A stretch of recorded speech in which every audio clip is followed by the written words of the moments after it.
What's good, YouTube? This your man Spill Dog. Man, it looked like the lighter weight division really is the most exciting division in boxing right now. The lightweight division have picked up what a welterweight division kind of has it's been in a standstill for maybe about 3-4 years now. Really, you can't really get nothing going in the welterweight division between guys getting injured and guys ducking, and the division is in a holdup. Hopefully they doing something to rectify that now, where you got to get some active fighters with these belts over there, and hopefully, I ain't finna get into that, but yeah, man, the lightweight division, that's where the action at now, with Shakur Stevenson and Tank. You got Devin, you got Keyshawn Davis, you got Frank Martin. It's a lot of heat in that division. I guess what's the boy name? Ryan Garcia. He finna go to 140, so that's one less guy for them to deal with. But they still loaded to the T over there, man. It's a lot of real good lightweights. I think Keyshawn Davis is actually on the level right now. Bob just slow walking them. I'm forgetting shit. We still got Loma Chico in that division. I mean, they loaded. They got enough stars in that division to keep big fights going from here all the way to next year if they wanted to. We just had Tank and Ryan. We just had before that Shakur annihilate Yoshino. Now we finna get Devin against Loma. The next fight is gonna probably be. It's a good possibility. It's gonna be Tank and Devin. Then you still got, like I say, I don't know. I don't know if Bob trying to hold it back and let Keyshawn and Shakur fight one day or what. But at some point, I don't see no way around it. Shakur needs a respectable name, a better name on his resume that's gonna bring more attention to him, so it could be enough buzz for him to have a fight with Gervonta Davis. That, man, I mean, that's gonna be a serious matchup right there. And once again, Tank could be giving up the height and reach, but I think.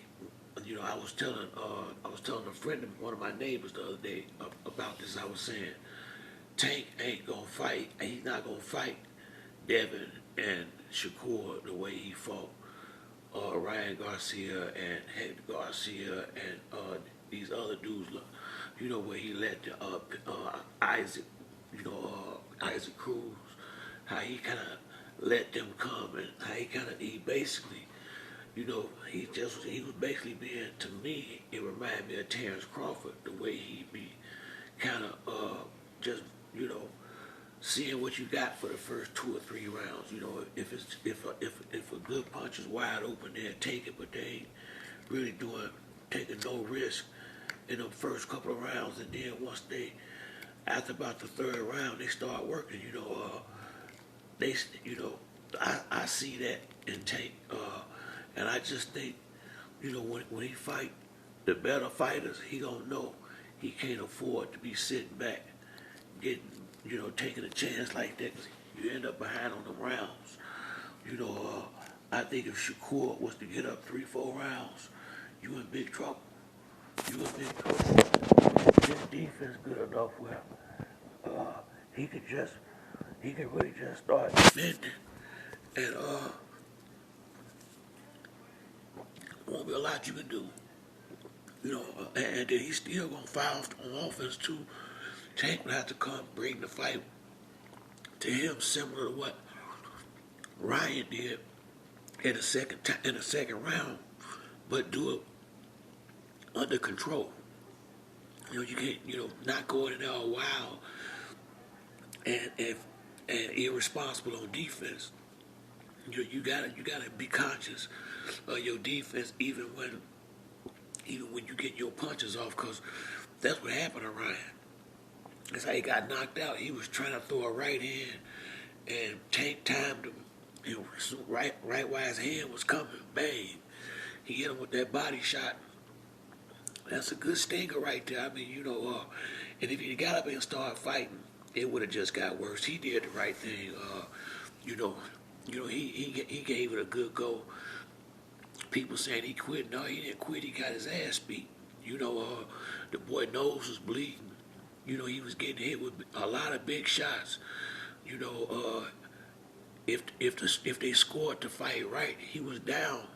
Shit, after that knockdown, he was down about 5 or 6 rounds. I mean, it wasn't no way if it was gonna be legitimate that he was gonna win that, had a chance of winning that fight without getting a knockout.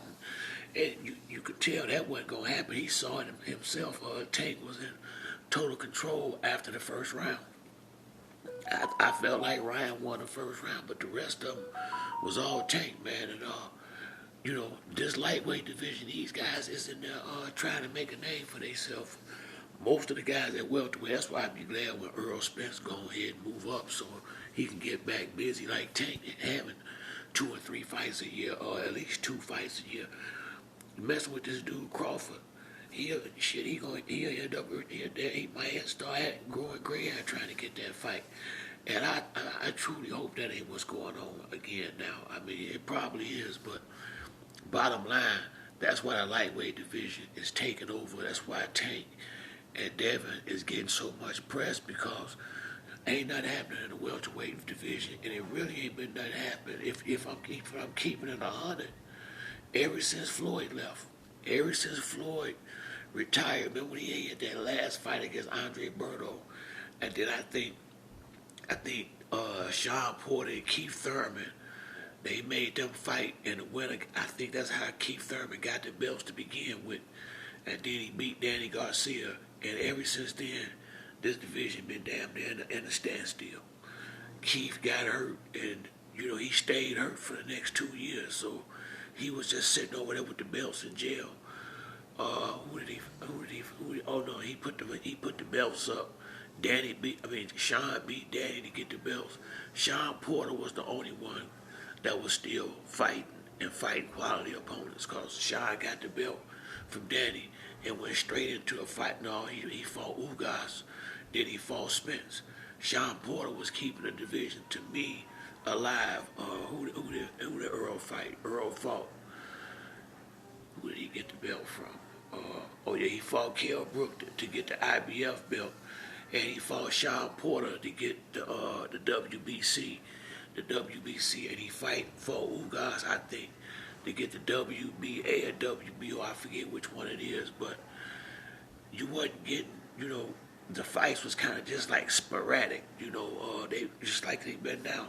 You get a good welterweight fight, then you might not, you might not get another decent fight till right before Christmas in that division. And you got Crawford them over there in top rank. You guys, a bunch of guys over at the PBC, but they want the top guys. They ain't fight each other. Earl Spence is the only one in the PBC. Him and Ugas, that's fighting whoever right now. Now that Sean gone, so you got so many dudes out here that done lost the fight. So now they being extra careful on who they pick and all this, and it just got the welterweight division all messed up, man. We gotta be thankful that the lightweight division came alive like it have. I mean, because that's what's keeping, to me, that right now is what's keeping boxing alive. These little dudes, and the fact that they getting in the ring fighting each other and trying to make a name for themselves. But I still think Tank is the top dog out of all of them. I don't think none of them gonna be able to take that power. But for me, I would say Shakur is the close second. And then Devin and Loma, that would just be the way I would have them lined up. But either way it go, then, right up under them, you got Frank Martin, Keyshawn Davis. I mean, this division is loaded with talent. Real good talent fighters. A lot of them been to the Olympics and stuff like that, man. This division is what's going to probably keep the sport alive for the next year or so, if these dudes start matching up with each other. But that's it for me on this video. If you like the video, hit the like or subscribe. Till the next time, it's your boy Spiel Dog. I'm out.